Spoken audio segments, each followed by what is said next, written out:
girls. This is chapter 10, Postcolonialism, from your book, Literary Criticism and Introduction to Theory and Practice, 5th edition by Charles E. Bressler. I have added the name of the book in every recording so that you remember that you have to add the name of the book in your uh, answers as well in the paper. Okay, so this is the topic is post-colonialism. Now it's like post-colonialism is basically uh, something like Marxism, uh, in the sense that uh, it also talks about the superiority of some people or small group over another group. So this is this theory is in Marxism. You were talking about the bourgeoisie and the proletariats. Here you are going to talk about the colonizer and the colonized. So bourgeois, who was the bourgeoisie in according to Marxist theory, is the colonizer in post-colonial theory, uh, uh, and in Marxist, whoever was the proletariat in the Marxist terms, in Marxist terms, is the colonized here. Okay, so this theory is specially confined to those countries which were colonized either by the British or French or any other group who considered themselves superior culturally, socially, morally, ethically, uh, religiously, in religious terms, and they had colonized uh, another country or another group of people who were um, somehow inferior to them because of their um, what you can say, because of their, you know, uh, their ignorance, you can say. Their not only their ignorance, but because of their dependence over uh, a constant dependence over someone who could lead them. So they believed, the colonized believed that they developed this psyche over time that without an external or without a colonizer from outside, they could not run their countries. Now, before coming to the history of post colonialism, let's come to the introduction of the chapter, which starts from page 197. Okay, so here, this is the introduction that is there in your book, and this introduction is telling you about how post-colonial criticism turned out to be a theory. Okay, so before post-colonialism came into not came into power, uh, before it emerged in the 1950s and 60s. There was a very strong theory or very strong um, um, uh, uh, method of criticism of literary texts, which was called new criticism. So the writer introduces you to the time when you know post-colonialism had not emerged. Okay, so here he's referring to the 1960s, and what he says that there was a very revolutionary change that occurred in the 1960s.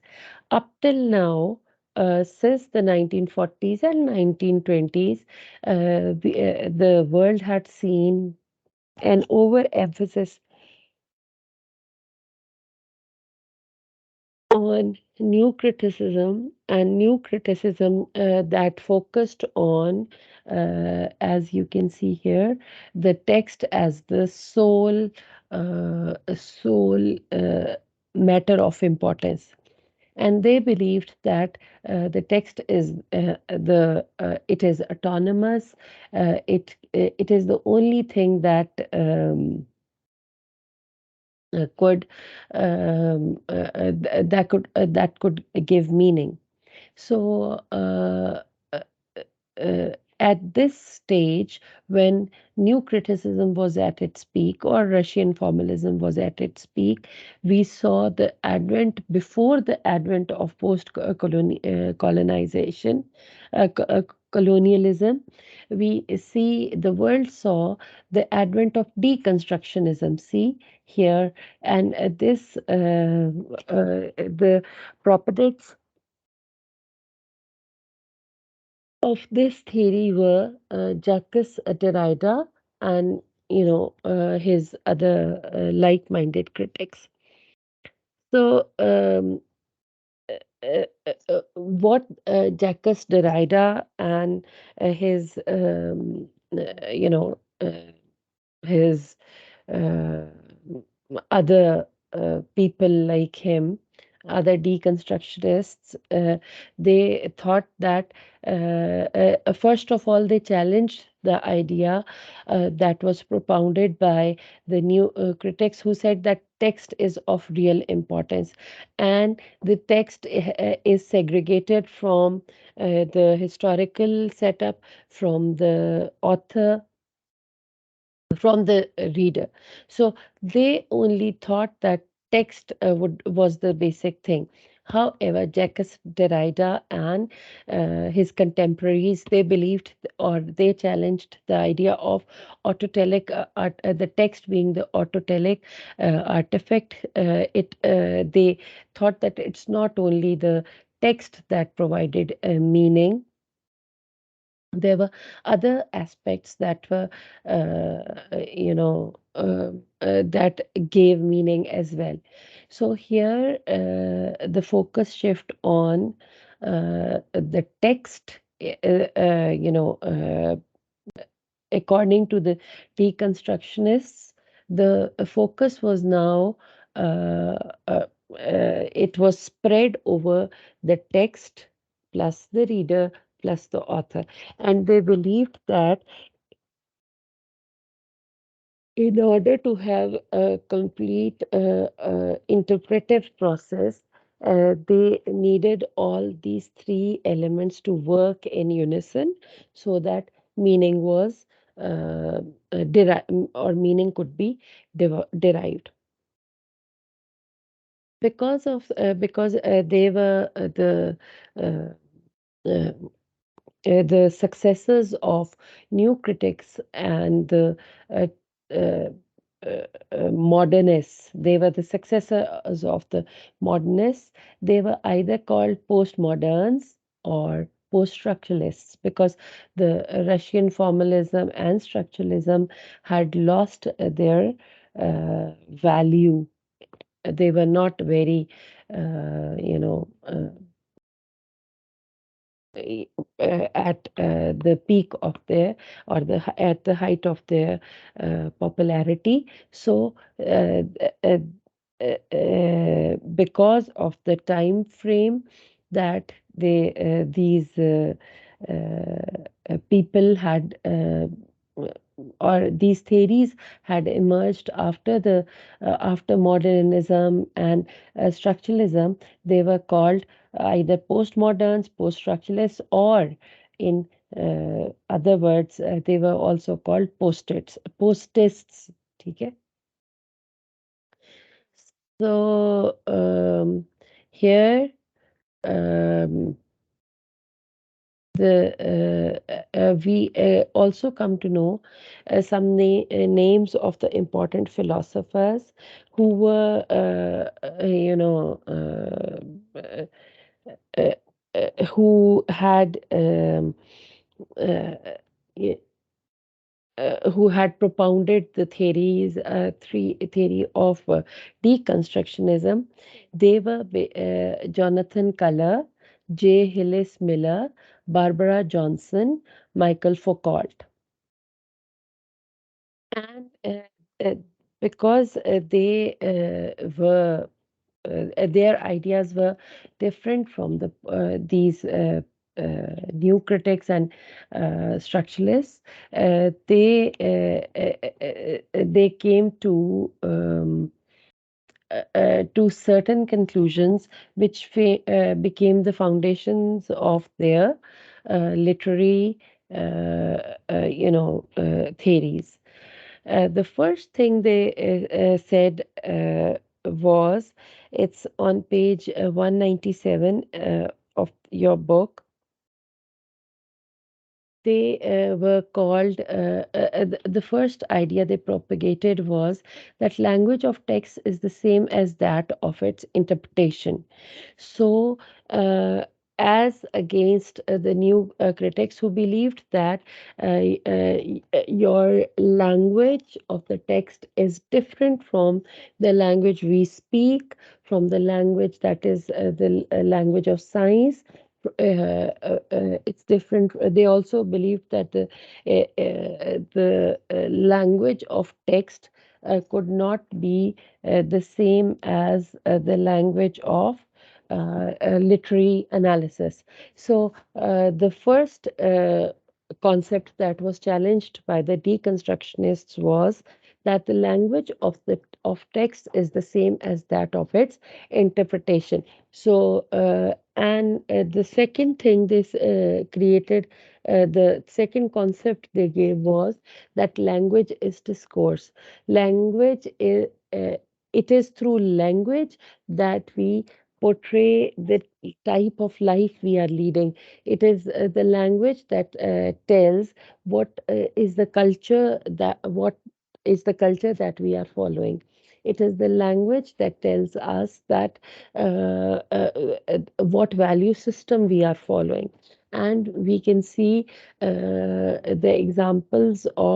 take the examples of CNN and BBC. CNN is basically controlled by America. The language they use is very, it makes use of taboo words as well. Sometimes you get some words which are very, you get to hear certain words that are very, very colloquial.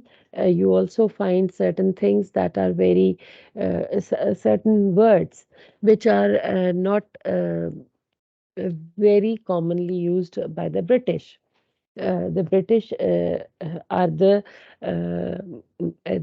are basically the followers of received pronunciation, that is the standard English. However, the BBC language is very polished and very somehow, you what you can say is very formal, and they try to avoid any use of any such words that might result in either that might not be liked by the speakers of received pronunciation. So these post modernists or deconstructionists believed that language is basically, it does not only shape the society, shape the people, shape the, but it also helps shape the text that is produced and the text that is analyzed. So this shows that language has a very important role to play in uh, our interpretation of literary texts. The third thing they propagated was that language helps create and shape an objective reality. So, if you whatever language you use, your reality is going to be the same. Your language is language helps you believe, or it contributes in making formulating your beliefs regarding the world. So they all of these postmodernists assert that all reality is a social construct because it is the language that helps to you know it is the language that helps you in making certain beliefs. So uh, they what they propounded was that your um, whatever you believe in, or whatever is exists in the world, is basically perspectival. What is perspectival? It means that nothing in the world is objective, and everything is basically dependent on the perspective the beholder has towards certain things. For example, in some cultures, the drinking alcohol is not considered acceptable, or it is banned because of the religious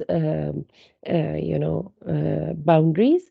However, in others it is openly used, and nobody thinks bad about the person who is using alcohol. So basically there is no, they say that it is the language that helps people in creating a reality which uh, which others can believe in. So, and elaborating upon that, the writer is also referring to the Marxist terms of hegemony and ideology. These deconstructionists believed that the language that we use reflected whether a certain, whether we belong to the oppressed class or we belong to the oppressor. So such things are such concepts, they became the foundation of post colonialism. The writer has also mentioned certain other tenets of deconstructionism. Now, deconstructionism is basically, it was not only going against a new criticism, but it was also giving birth to some other theories as well, to other points of view through which, or other angles or other lens through which we could analyze the text. So there are some other tenets of deconstructionism which are mentioned on the same page. So the first of which is all reality is a social construct. uh, Here he is telling you that the reality, there is no reality. Actually, what we or the society contributes in making or considering important is important, what the society considers not very important is unimportant. So he says that whatever reality exists around us is um, based on the attitudes of the people, on the opinions of the people, how we believe certain things are important, less important, and not important. Then another concept which he gives is, they give is that many realities exist because reality is perspectival, it is objective, it is therefore you can't say that only there is only one reality. There are a number of realities, and we need to welcome that. Another important aspect that the deconstructionists gave was each society or culture has a dominant cultural group that determines identity. Because a reality is perspectival, and even the identity uh, that a person has or a group has is also dependent on whether you are from the dominant group, or you are being dominated by another group. Either you are the colonized or you are the colonizer. And even if we do not, the last tenet that they give is that even if we do not prescribe to any theory, any specific theory, or we do not consider that that there is a social a system of social classes, they even then, consciously or unconsciously, every person in the world conforms to uh, to the prescribed hegemony. And hegemony, as you have already done in Marxism, is hegemony is the rule by the it is the rule by a ruling majority. That is, what the majority considers is important. Whatever the majority discards is, uh, even if we do not like that. Obviously, nobody likes to be a mental servant, a servant in mental terms, or no one wants his or her cognition to be cognition is the workings of the brain to be controlled by any other person, and especially by a person who is uh, not like you. That is, even if you do not believe in that, still you prescribe to the hegemony. You want to be like the dominant group. You want to be like your value. You want your values to be like the people who are colonizing you. Now, uh, uh, the such circumstances became the foundation of the emergence of post-colonialism. So the writer then says that the dominant group always wants that you are silent. You can see here, yeah, look at this. The lips are all they are sewn. Okay, so the dominant culture does not want a challenge from outside, and they that is why, because they are the colonizers, they say that conform and be quiet and deny yourself and all will be well. So what do they want? They want that every person, every human being who is in their control should follow what they want, what they desire. And in case of you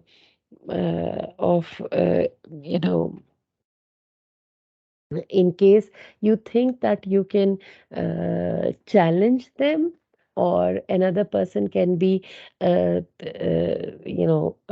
sort of a threat for them, they are not going to accept that. This is see, the heading is message to the other by the dominant culture. It is the dominant culture that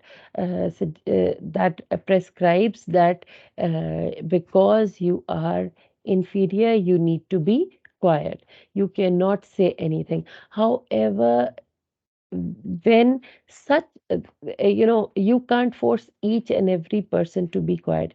It is because of this suppression that resulted in the rise of certain defiant people. Who are the defiant people? Who ventured to bring a cultural change and empowerment, who ventured to be, who dared to challenge the dictates of the dominant group. So some of them you can see, here is a list of those which have been mentioned in the book. Here some of these defined people or the rebels are Toni Morrison, Alice Walker, Gabriel Garcia Marquez. You have already done a story by Marquis. The it was in your short fictional narratives course. A very old man with enormous wings. Carlos Fiontos, Gayatri Spivak, Edward Said, Franz Fanon, Judith Butler. So, what did they do? They obviously they challenged the dictates of the dominant group, and because of what their contribution was, that they dared to speak, or they refused silence. Number one, they said that they could not, you know, accept the dictates of this hegemonic minority, and uh, if they had accepted it, they would have remained quiet. However, they did not. Then they challenged the dominant culture. They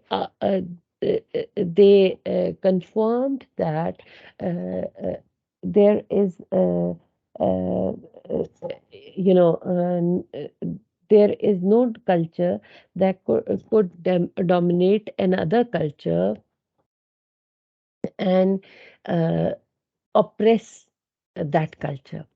They chose defiance, and then they propagated that an individual's view of life, of values, of ethics really mattered, whether you are the colonizer or the colonized. So, an individual is important. And the most important contribution of these people was that they spoke for various cultures, cultural perspectives, and interpretations of life. They did not confine themselves to uh, uh, uh, you know to a single geographical area. They talked about all people of all times. Then uh, whom did they speak for? Number one, you see that the words, the adjectives that have been used in your book are, they spoke for the oppressed, suppressed, and silenced groups. And who were the oppressed, suppressed, and silent groups of the time?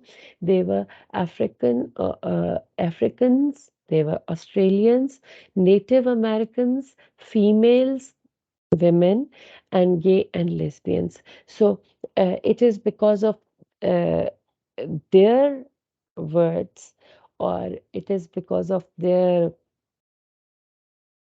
their opinions that certain new disciplines of study came into being. And for example, in your book, there is a chapter on African, though it's not included in your syllabus, but it is African American criticism. And then Australian, there is another theory how the Australians were oppressed. Then the Native American, obviously. Then females, the operation of female, the discipline that studies that is called feminism. Then gay and lesbian, that is your sexism, the how sexes are exploited. It what they efforts they made the efforts they made were they believed that they can affect cultural change. See, in the previous slides you are told what they challenged. Now, how their challenges could be practically implemented, these efforts are those. So, they believed that cultural change could be brought, because of which a new system can be can be or a new set of beliefs could be uh, could emerge. Then they refused to conform to their culture's hegemony. They did not become followers, rather they became guides or mentors. They articulated their beliefs at the contemporary literary table discussions concerning their understanding of reality, of society, and of personal self self growth. Okay, so they also they did not confine their uh, studies. They did not uh, confine their views to themselves. They took every opportunity they found, and they cashed that, and they um, try to make full use of that, so that the people who who criticized literature, or who analyzed literature, or who interpreted literature would also they also realized how uh, how texts were used to um, segregate the colonized, how texts were used to, um, you know, uh, to express the version of the white, the ruling white or white supremacists. Okay. So, moving on to the next slide, and it is your uh, uh, it's it is about the next uh, the actual topic, colonialism. Though you can find the definition on page 322 as well. However, here the writer has given you his own definition as well. He says that post-colonialism is a set of theories. It's not one theory, remember. It is a set of theories, number one. Then, in philosophy and various approaches to literary analysis that are concerned with literature written in English in countries that were or still are colonies of other countries. So here, this is the easiest definition of post-colonialism. Here, you need to keep certain things in mind. First of all, it is not one theory, it is a set of theories. Then it is the study of philosophy, how views are made, and then it is a study of how literary analysis is done. Okay, so philosophy and literary analysis. Then another important thing is that it analyzes the those literary texts texts that were written in English. Then specifically, the next thing is that were or still are colonies of other countries. So, because we are talking about English, the analysis of English texts, so here the writer has also confined his definition to the English texts. Okay, then the next point is that it excludes the British and American viewpoints. It because they were the colonizers, or they still are the colonizers. Therefore, their point of view is not given. Okay, it is not studied. The post in post through a post-colonial lens. Then they concentrate on writings from colonized or formerly colonized cultures in Australia, New Zealand, Africa, South America, and other places. Now, girls, you can see that these are other countries are they had been colonized for quite a few years. However, there is a mention of South America. South America is basically, why are they referring to South America? Because South America was, uh, it is, or it was the place where blacks were segregated. Their marginalization was done by the white supremacists, and they were either dominated by and other places dominated by the white male. Now, w- why are they referring to the word male? Because the colonizers were not females. Number one, because at that time they were not allowed to flourish much. However, uh, uh, another point they have added is European cultural, political, and philosophical tradition. So, uh, even the Americas of that time, they were dominated by European culture. However, later on, they shook off the influence and they became what they are today. So, okay. So these countries were previously pejorative. Some pejorative is showing hatred, scorn, the terms used to describe them was third world or Commonwealth literature. So, what do these theorists do? They investigate two things. Number one, what happens, they study what happens when two cultures clash, that is, the culture of the colonized and the cultures of the colonizer. We are going to find at the end that actually the colonized become they ultimately they start following the culture of the colonizer. Okay, so then comes what happens when the dominant group enforces its ideology and deems itself superior. What is the result of hegemony? What is the result of that constant pressurizing other people, uh, or you know, the dominated people, how they are affected by this hegemony. Then the writer moves to the historical development of post-colonialism. And in the introduction, he tells you that post-colonialism is not a new phenomenon. Rather, it had been in vogue for the past 4,000 years of year history. And it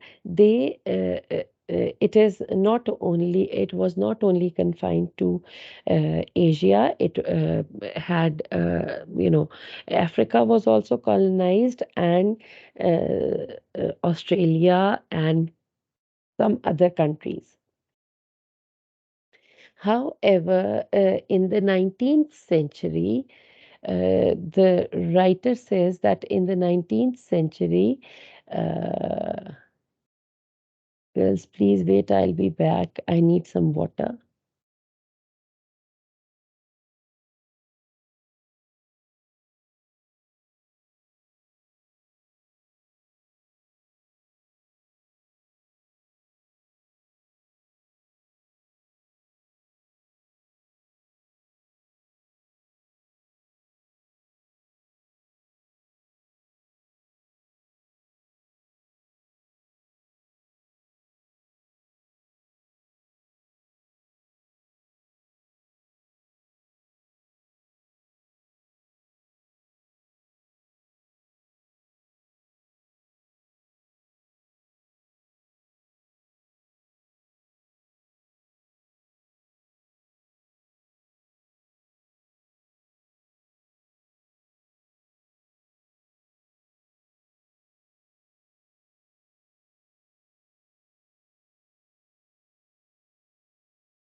Okay.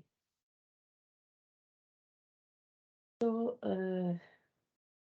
here, the writer tells you about the emergence of Great Britain as the strongest colonizer, largest colonizer, who had control over almost one fourth of the world. Earth's land mass, okay, not the world, okay. We are going to use the term that has been used here. With this expanding colonization, other terms like colonial interests and British Empire, they came into being, and then people were they were convinced that Great Britain, which was considered to be this, the most superior of all world powers, was destined to rule the world, because they are biologically superior to any other race. Number one, and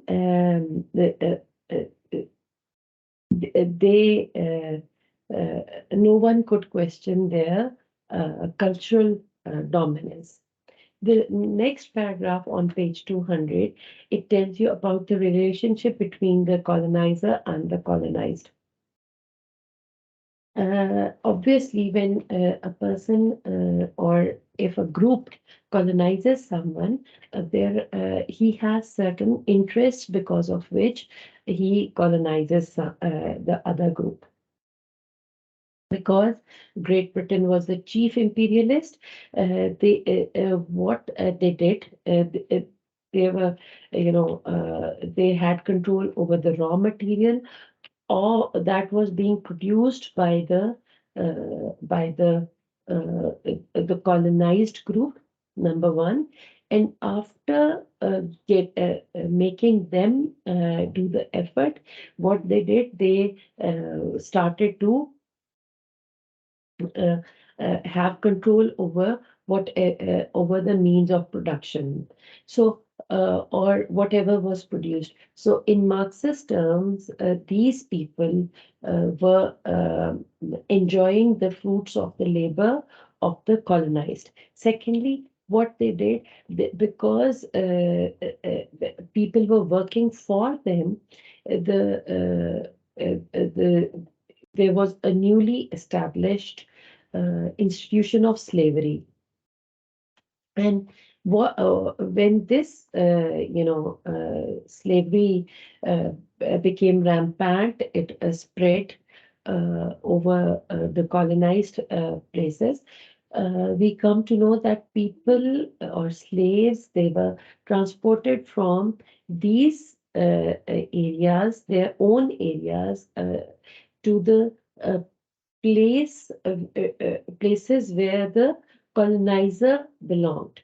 So, and then maybe in the past I have mentioned that there had been three waves of slavery, which resulted, in finally the struggle to get rid of this, custom.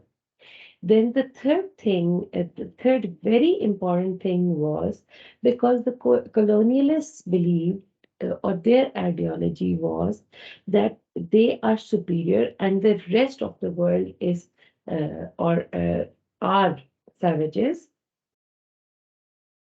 They considered them the others, number one. And this othering, the concept of othering, we have done that earlier as well. It is it was derived by, it was coined by Spivak, Gayatri Spivak. So according to that, they this concept was this concept of othering was called alterity. So others were those who did not belong to your group. So for the colonizers, the colonized were others. For the colonized, colonizers were others. So what they did, that they started to spread their Christian, they started to Christianize them. They spread, because they believed that the rest of the world were heathens. Heathens are non-believers.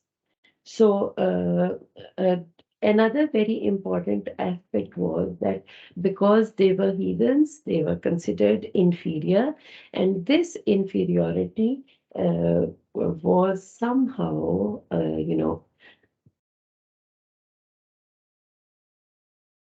stamped on the minds of the colonized as well. So the inferior group had the same opinion. Then on page 201, obviously everything that rises must converge. Remember, it's the law of life as well. So when something goes beyond certain limits, it has to come down. So in the next paragraph, that the writer tells you about the process of decolonization and how decolonization started in the in the early decades of the 20th century, and how it gained influence. It became this theory, or this phenomenon gained importance after the decolonization of India, and after which decolonization is the end of colonial rule. And a new term was coined by a French demographer, Alfred Sauvy, which was called Third World Studies at that time. Now, at that time, what people saw that the partition of India had resulted in a lot of bloodshed and a lot of moral, political, ethical, economic crisis, because of which people condemned the colonizer. It was not only this, the partition of India and Pakistan, the entry of India and Pakistan into British Commonwealth in 1947, but there were some other historical events of the 1950s that became the foundation of post-colonialism. If you look at the second paragraph on page 201, you would find that there was uh, another important uh, another important event was the that France the influence of France had also weakened, and they had to France had to part ways from Indochina. Secondly, there were two theorists who were the fathers of existentialism, who were considered the fathers of existentialist theory, Jean-Paul Sartre and Albert Camus. They separated, who were differing on had who had different views on Algeria. Then Fidel Castro's new famous speech. There was a speech by Fidel Castro, "History shall absolve me." And then there was another important publication by Franz Fanon, Black Skin, White Masks, and another one was Chinua Achebe's novel, Things Fall Apart. Now, these things somehow, these five things, they added to, or they became the root of post-colonization, post-colonialism in 1950s. Then the writer moves on to tell you about the other writings by various writers, and especially those writings that told you about the conditions of the subalterns, their social, political, and economic conditions. The first book that was published was by George Lamming, Pleasures of Exile. He is a Caribbean writer. Then another one was this text was actually an analysis of the Tempest by William Shakespeare from a post-colonial lens. Then the same year, the next year, Fanon published his book, The Wretched of the Earth, where he tells you about the tensions between the blacks and whites, between the rich and poor, between the colonizer and colonized, so on and so forth. And then there was another critic, Albert Memmi, who published a text, The Colonizer and the Colonized. And then Edward Said's Orientalism, and Bill Ashcroft. There was a collaborative publication of a text, The Empire Writes Back, Theory and Practice in Post-Colonial Literatures. It was published by Bill Ashcroft, Gareth Griffiths, and Helen Tiffins. So these two texts, that is Edward Said's Orientalism and The Empire Writes Back, Theory and Practice in Post-Colonial Literatures, they became the foundations of post-colonialism. Then there is a brief discussion on the origin of the term post-colonial and post-colonialism. Here, the writer tells you that it was this term, a appeared uh, uh, in 19 in a scholarly journal of the mid 1980s, and then which was the Empire Writes Back by Ashcroft, Griffiths, and Tiffins. And the second one was in 1990. Ian Adam and Helen Tiffins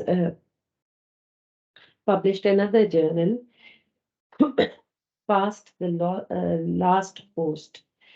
Last post, theorizing post-colonialism and postmodernism. These books included uh, these terms, and which these terms gained recognition, and most of the this third world studies and such words that which became which showed a sort of contempt for the colonized, the use of such words came to an end.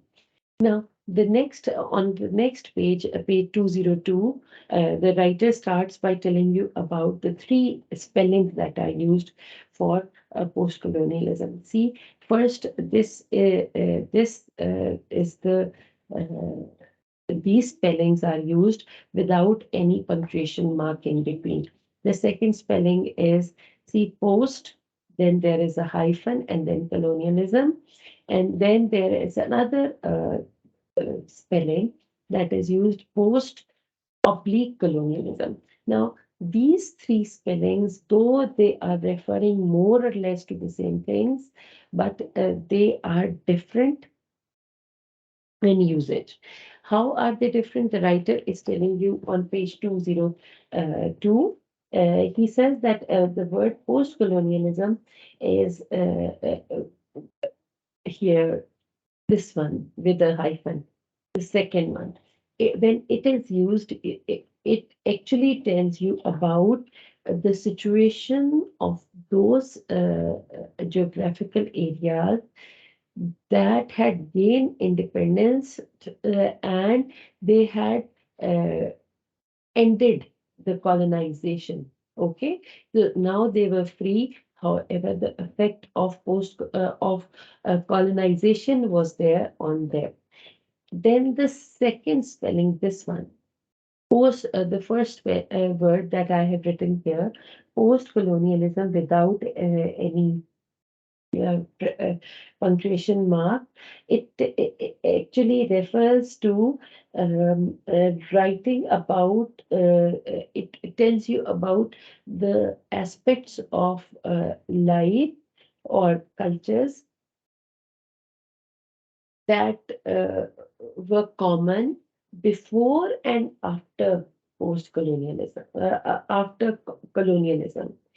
So it is a comparatively broader term. It post-colonialism with a hyphen. It only discusses the situations after colonialism. This term discussing the situation both before and after colonialism. However, this last word, as it is using an oblique or a slash. Whenever oblique or slash is used, it tells you, it gives you the option of or. So post oblique colonialism, it whenever it is referred to, it basically tells you about the different types of literatures that exist between colonial and post-colonial, and or and colonial colonization, during colonization, before colonization, and after colonization. So this is the broadest of all terms. Okay. So in the next paragraph, he tells you about the it he tells you about the branches of post-colonialism.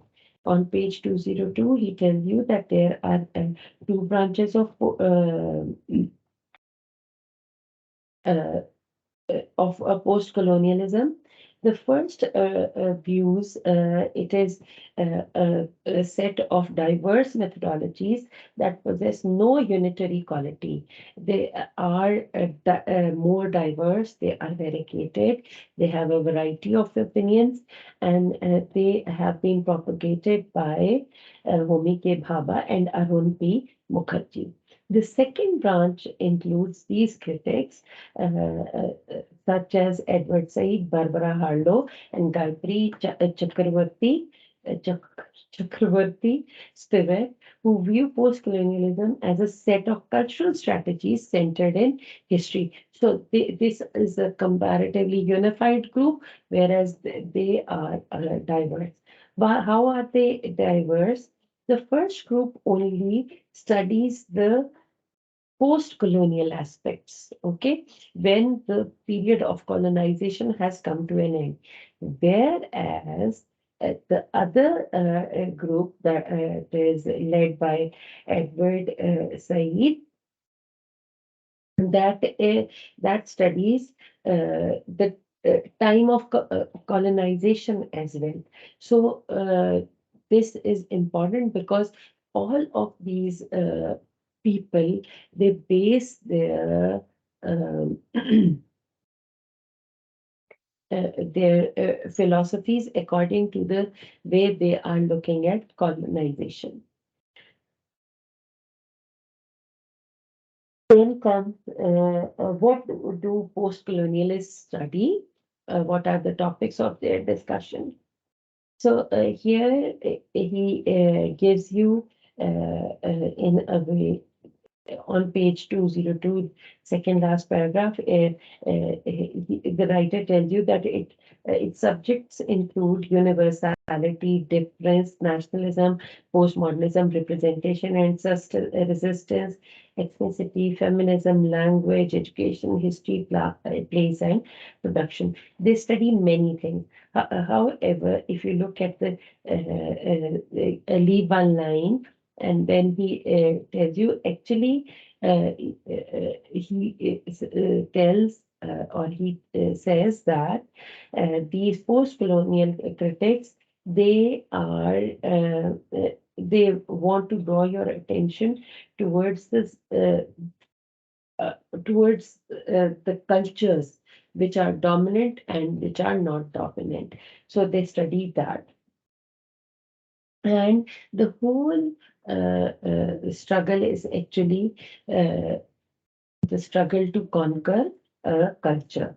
Okay, Acha ji. Then he tells you about about the birth of post-colonial theory.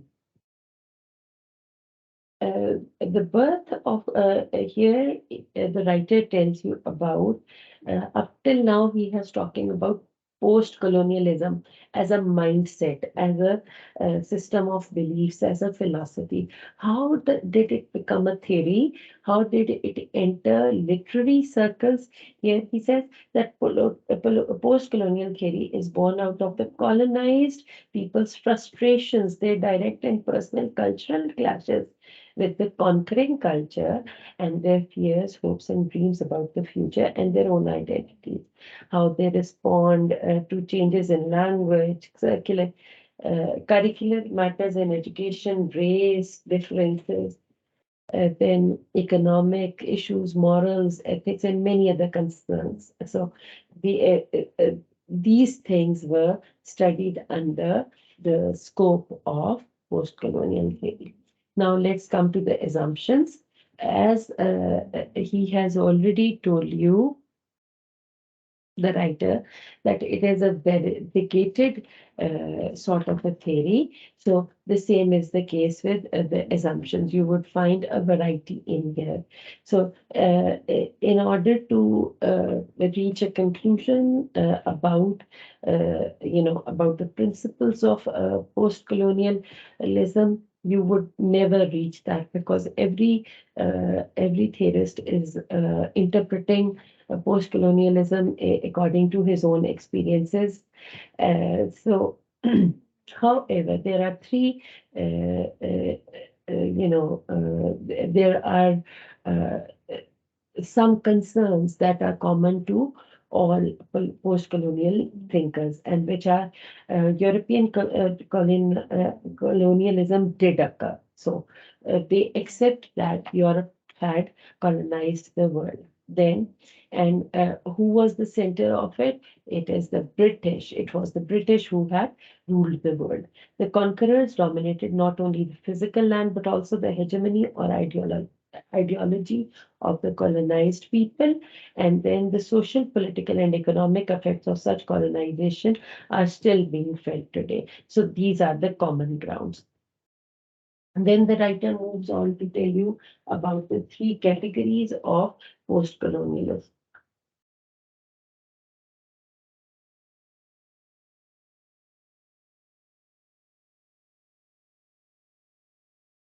So uh, the first, he says, are those post-colonialists who have been academically, who had got their education and have spent their lives in the West. The second are those who were raised in a place which was a colonized place, and then they, uh, now they live in the West. The third type of post-colonialists are those who have been living in the subaltern culture and who are still living there. Okay, so these people are, you know, uh, obviously their experiences, they compel them into believing certain things or into setting certain principles, which are you know, the base of post-colonialism at this age. The last paragraph on page 203 tells you about Franz Fanon, okay, not Fanon, who was a French, who was born in a French colony of Martinique, and who had been working, who had participated in World War II as well. And then after World War II ended, he stayed in France to study medicine and psychiatry. However, because he didn't live for a long time, he only lived for 34 years, 35 years. So he produced two very important texts, Black Skin, White Masks, and The Wretched of the Earth. And both these works hold a lot of importance, and especially with the perspective of post-colonialism. In the first work, that is the black skin, white masks, it tells us about how colonizer now, after colonialism, the colonized and the colonizer, both of them uh, suffer a collapse of ego because he was interested in psychiatry. He studied the workings of the brain. He reached the conclusion that both of them are affected. It's not only the colonized who are affected, both of them are affected. And then he proves a thesis in his book that it is through this post-colonial or colonial mindset that black skin is associated with evil, whereas white skin is is associated with purity. In the wretched of the earth, in the next paragraph, we are being told about a next literary production or which tells you about how the you know when the bourgeoisie or the colonized, they are removed from power. When colonization comes to an end, the people who are living there, who were once the colonized, they still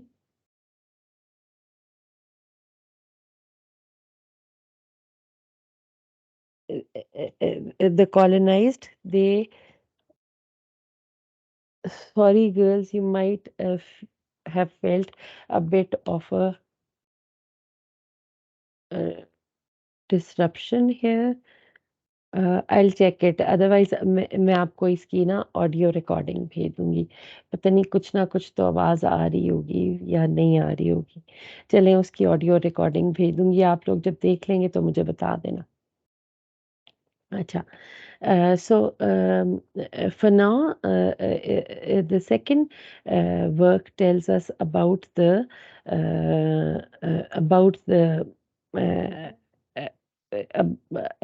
uh, it tells us that when the conquerors leave, e- even then these oppressed, they are the proletariats. They remain the wretched of the earth. They are unable to control themselves. They are unable to have an identity. They are unable to have some superiority. And जिसे कहते हैं ना, ज़हनी गुलाम बन जाना. Then on page 204, he tells you about Edward Said, who was a Palestinian American theorist and critic who was born in Jerusalem, that is Palestine. And his family led most of their lives like refugees. They had to move to Egypt and some other countries, okay, Lebanon too. However, he had a chance to study at some very prestigious universities like Princeton and Harvard, and he himself taught at Johns Hopkins University as a professor, where he worked on many texts, and one of them was Orientalism, where he tells you about how he does not only investigate uh, uh, uh, uh, the impact of colonization on the world, but he also tells about how Europeans had, uh, uh, how Europeans justified their control over the East. Okay, the non-European countries, they thought that they were. He proves that the European conquerors thought that the people were indolent, they were immoral, they were thoughtless, sexually immoral, unreliable, and demented. That is, they had no mental ability. Okay, so he says that. In this book, he says that colonizers actually, when they colonize these places, they express their desire to have control over power, over wealth and the resources, and they want to uh, simultaneously they want to anglicize these people. In another work by Edward Said, it is Culture and Imperialism. Said tells you that how these people, how the West considers the East as different from them, and how the East consider the Westerns as different from them, and how they, uh, uh, uh, you know, uh, how these prejudices they continue to affect our lives. Then he also he also studies how uh, uh, this the French culture who had been considered as one of the most important cultures, how this French culture um, became its developed hegemony over the other countries, and then he gives us he in a way deconstructs the idea that the French were superior. He proves that there were some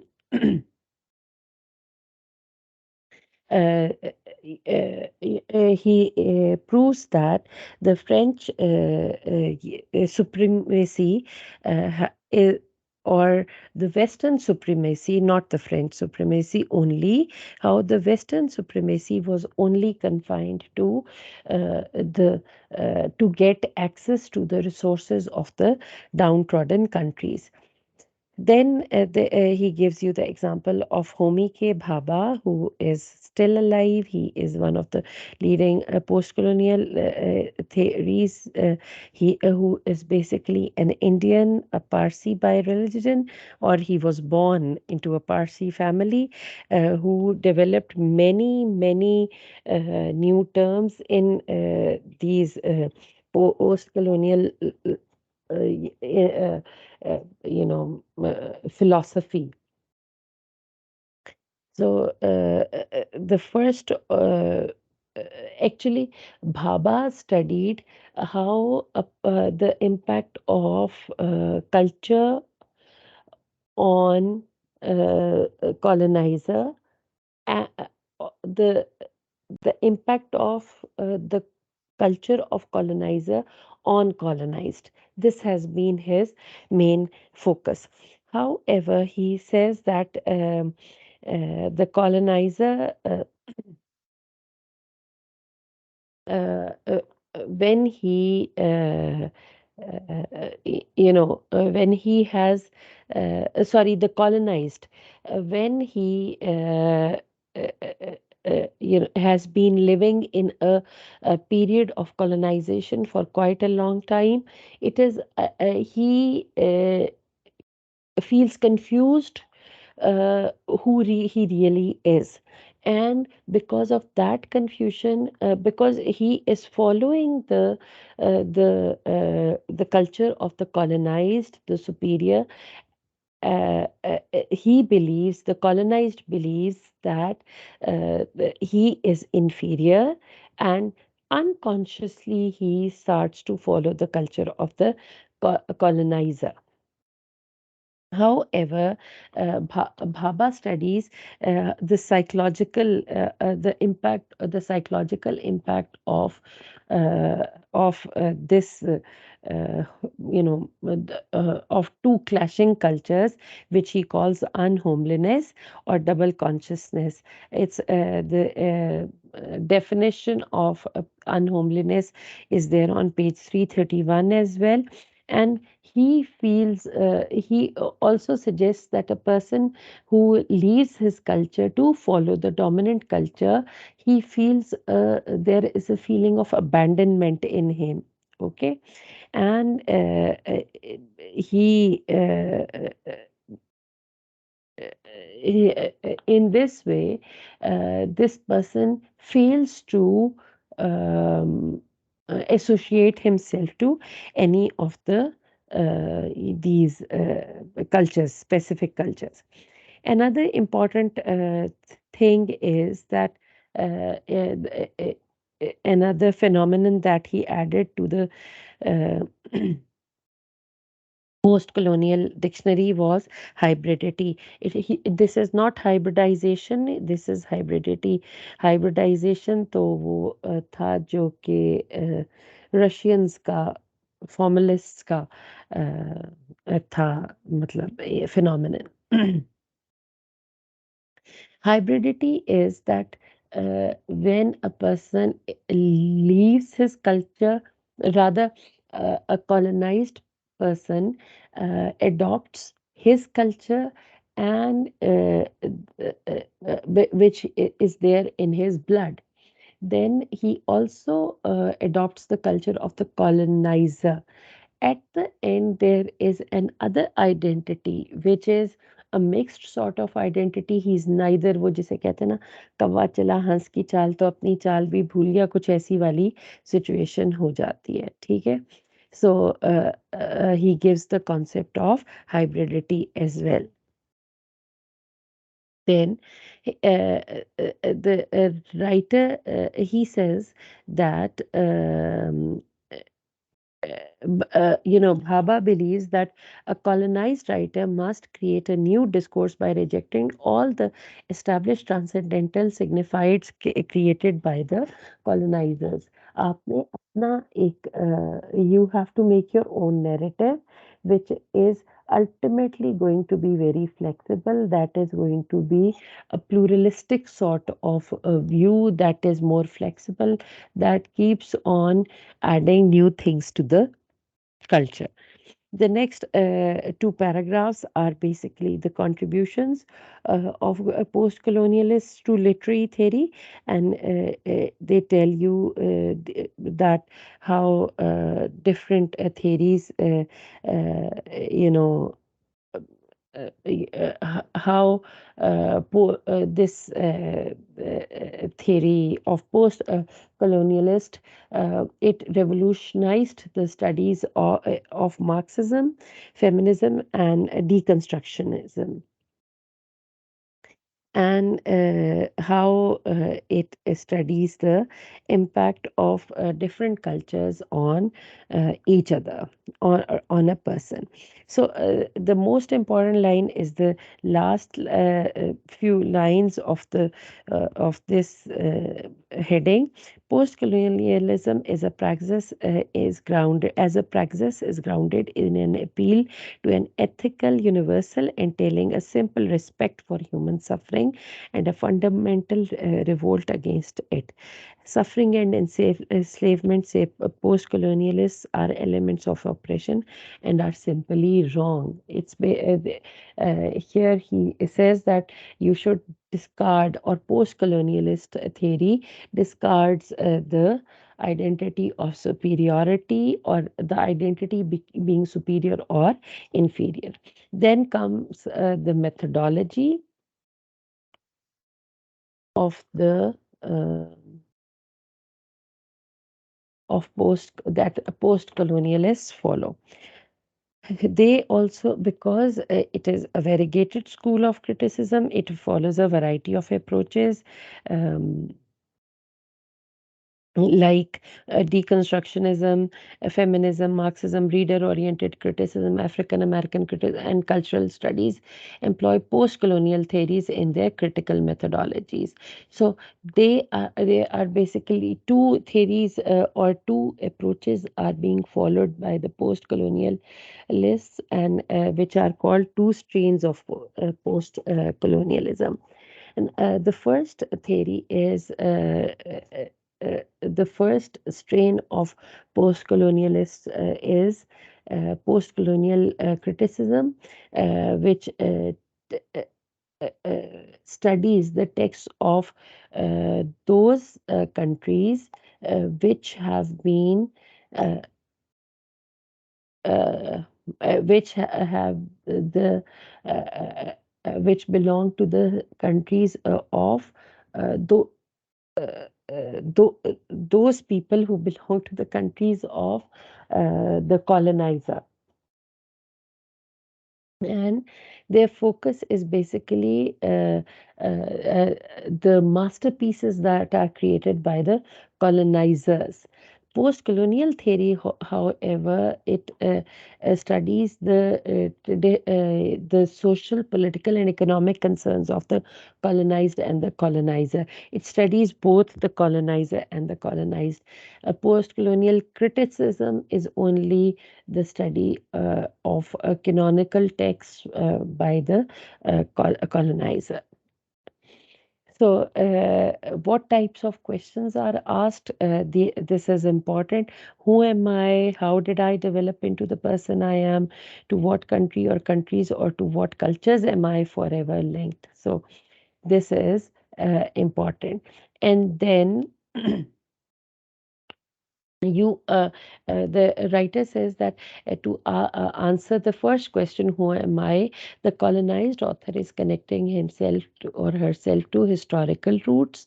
The second question, how did I develop into the person I am, by asking this question, the writer is admitting a tension between these historical roots and a new culture or hegemony imposed on the writer by the conquerors. By asking and answering the third question, uh, the writer confronts the fact that he or she is both an individual and a social construct created and shaped primarily by the dominant culture.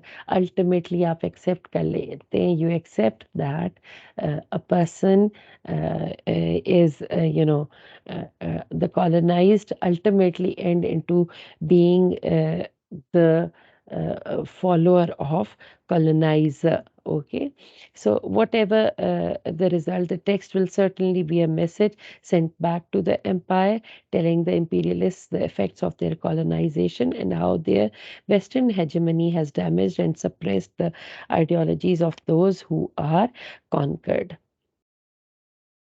So the same idea continues, and